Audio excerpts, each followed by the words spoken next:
this cop, I think his name is Jeffrey something. Jeffrey something. Jeffrey something is adding more context because he's been silent this whole time. And you know, inside of our culture, it's always guilty until proven innocent. Is guilty until proven innocent. So, for those of you guys that are unfamiliar, it was a woman that basically said that she was getting paid for play as far as she was being required to give sexual favors in order to get all of this overtime that she refused. But she was a top earning cop in the not in the United States of America, maybe in the United States of America, top earning cop in the NYPD with over $400,000 a year in earnings for a desk job, an administrative job, lieutenant desk job in the house, probably working from home some days.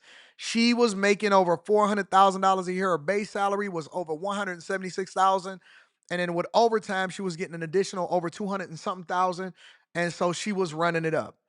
And once they started investigating her, she then said that the NYPD police chief was taking box for overtime or was petitioning box for overtime. And she retired. She tried to retire early while they got her under investigation. But he's now speaking, and he's saying that this is absolutely, positively a lie. I'm going to let his lawyer and him tell you about it. Sex for overtime scheme with... That is just not correct or is only telling half of the story. And that's why we called this press conference.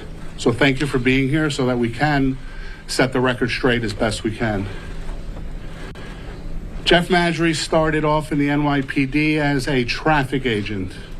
In his over 34 years with the NYPD, let's speed this up. He worked himself up from traffic agent to police officer to sergeant to lieutenant, all the way up to the highest ranking uniformed member of the NYPD, chief of department. That was about 2 years ago. He's credited for saving this city during the George Floyd riots. In the last 2 years as chief of department, he's driven down violent crimes, shootings, homicides through his work in supervising the operations of the approximately 33,500 uniformed police personnel of this city. He's a beloved member of every community he served, community he lives in, and if you ask any cop, they'll tell you he's a cop's cop. Last Friday, December 20th, there was a complaint filed in the Office of Employment Opportunities setting forth certain allegations by Lieutenant Quatisha Epps against Chief Madry. Those allegations included sexual abuse, taking advantage of her fragile situation, and using overtime to pay for sexual favors. We can tell you now, those allegations are a lie. They're not true. We deny every aspect of them. So he basically saying, listen, I know y'all convicted me in a court of public opinion, and y'all said that I'm guilty, but I'm telling you right now, that it is a lie. It is definitively a lie. All right? He said, listen, this woman is saying that I was trying to get some box for overtime, and it's a lie. Let's continue. We'll tell you right now that Lieutenant Epps, since October of this year, has been under investigation by the Internal Affairs Bureau of the NYPD for putting in for overtime she never completed. The plot thickens. So she's under investigation for stealing time and putting in for overtime that she never worked.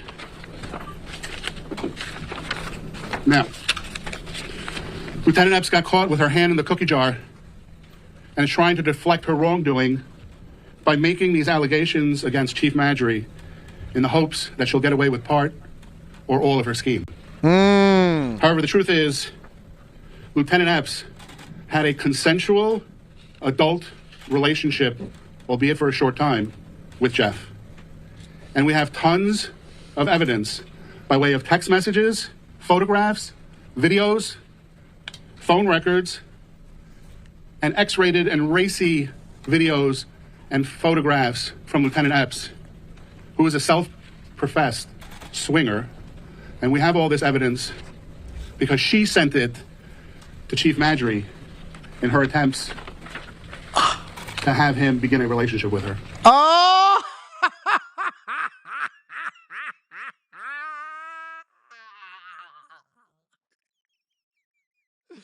You was an old hoe. A old hoe. Yeah. Yeah. This is why. Listen. They got the text messages, they got the evidence, they got the videos, they got the pictures, they got everything. They got all of the electronic evidence. This is why I say that I never believe all women. I don't. By default, I always say innocent until proven guilty. You cannot sit there and tell me that everybody and every woman that ever accused a guy, you're just supposed to believe it by default. No, no. I want to know. I want to see it. I want to let it play out. I want to see what's really happening. And I want to see how this is really going on. So at one point for years, he was busting it open. He was yeah. And he got all of the evidence. He said, listen, you're not about to just hurt me and burn me and lie on me and try to ruin my reputation. You was out here is super freaky. Ow. No. And this is for all of the simps and all of the women that by default said, no, Anton, you have to believe her. Believe who? I don't believe nobody. I need to see the evidence when the money involved, when allegations, when people starting to get fired, when they getting arrested. I want to see the evidence. I am not just by default going to rock with anything that anybody's saying just because they said it. I'm not going. I got to see the evidence first. I have to see the evidence first. Let's continue. Now, going to the overtime aspect of this case, we want to set the record straight so that everyone understands how overtime works in the NYPD. Let me know. Bring me in. There is a system of checks and balances in place so that overtime can't be stolen. But let me tell you right now, Chief Madry is not a part of that checks and balance system. Chief Madry manages the day-to-day operations of 33,500 police officers in their fight on crime. Okay? Now, when a police officer or a member of the NYPD puts in for overtime, okay, bring me the charts. they have to fill out what's called a slip. That slip has to be signed by a supervisor. That supervisor is never a chief. There are people within chiefs' offices who are tasked with making sure that slips are appropriate and have to be approved. And that's where you see the bottom where they sign it. And here is the back of it,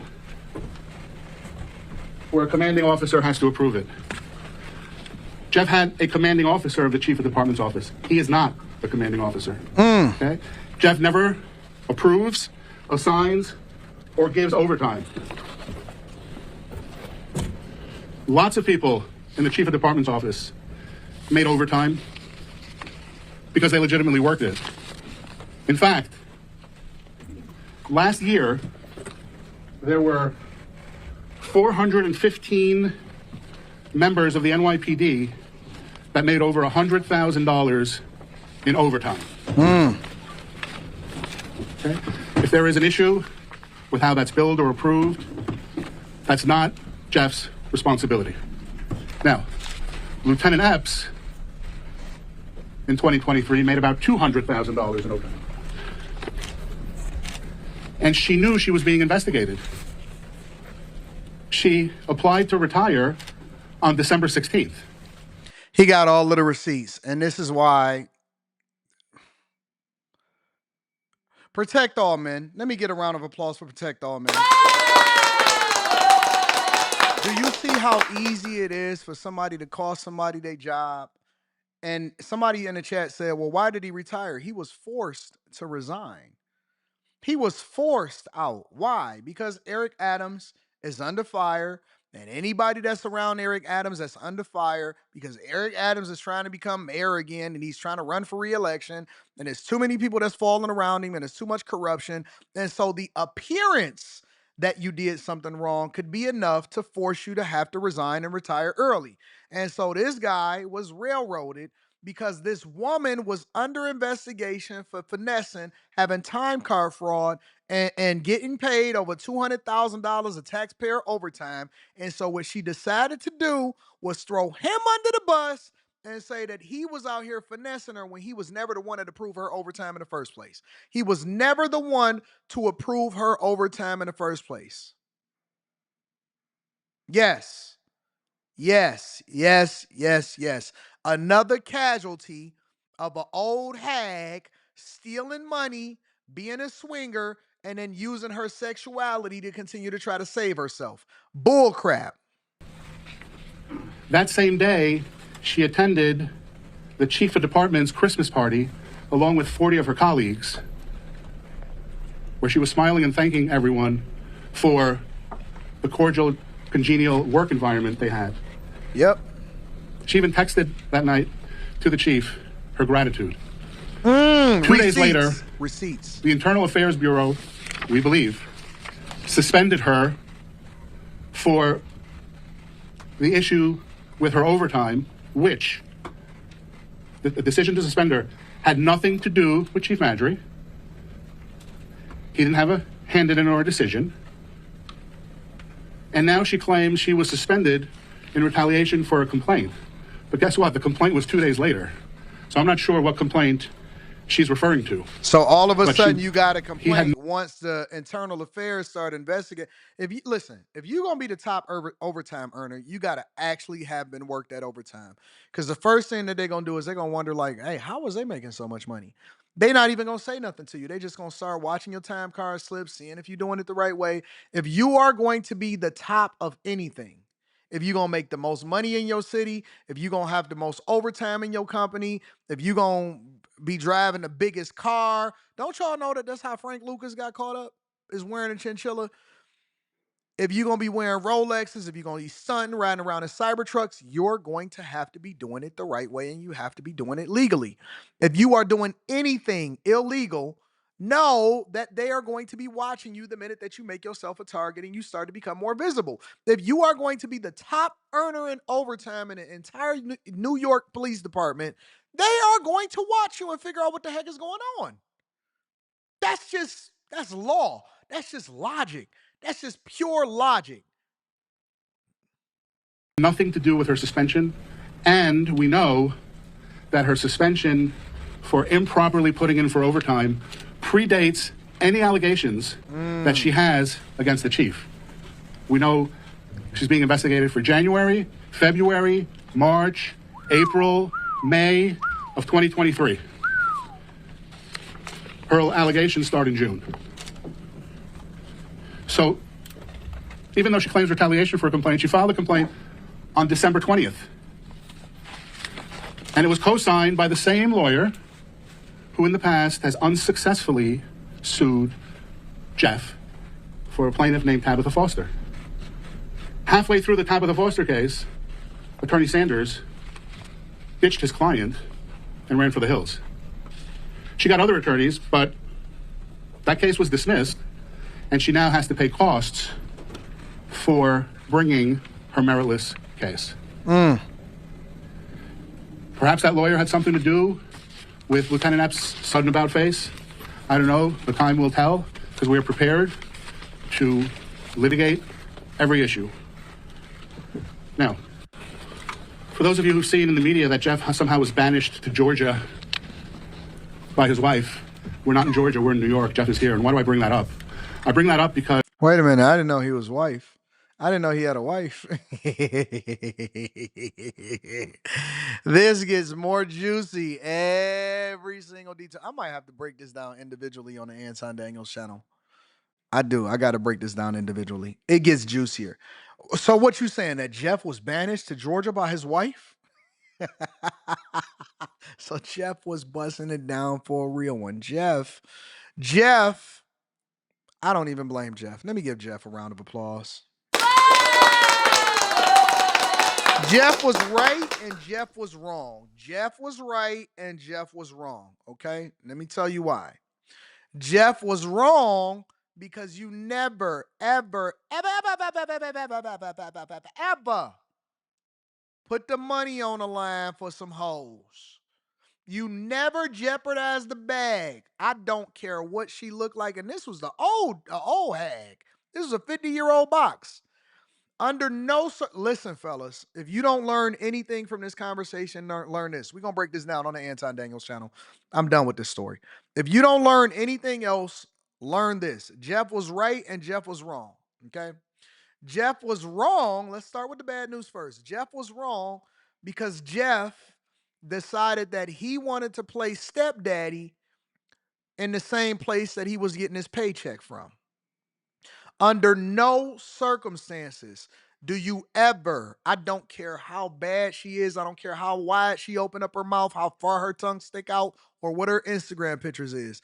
I don't care who hit it first. I don't care if Ray J got to it or Kanye got to it first. I don't care if she's your high school sweetheart and she just so happen to be sashaying through and she still look fit. Under no circumstances, listen to me, listen to me, do you ever put the money over the women. Never, ever, never mess up your bag. Never, ever talk to a chick that you work with. I don't care if grandpa did it. I don't care if that was a cultural norm. I don't care if everybody is having a big orgy at the job. You go home. Go home. Never put your job. Anything could be fixed. We could argue back and forth. We can have different conversations. We could debate. We could be mad at each other. We could do anything. But the one thing that we can't come back from is our inability to pay our bills and keep a roof over our head. Never mess up the bag under no circumstances. That's number one. All right. Second thing is Jeff was right. Yeah, Jeff was right. A lot of people say Anton. Well, how was Jeff? Because Jeff, the thing that Jeff was wrong on is that Jeff couldn't control his animalistic nature. But I'm telling you that most men, let me stop. I don't want to get into the second part.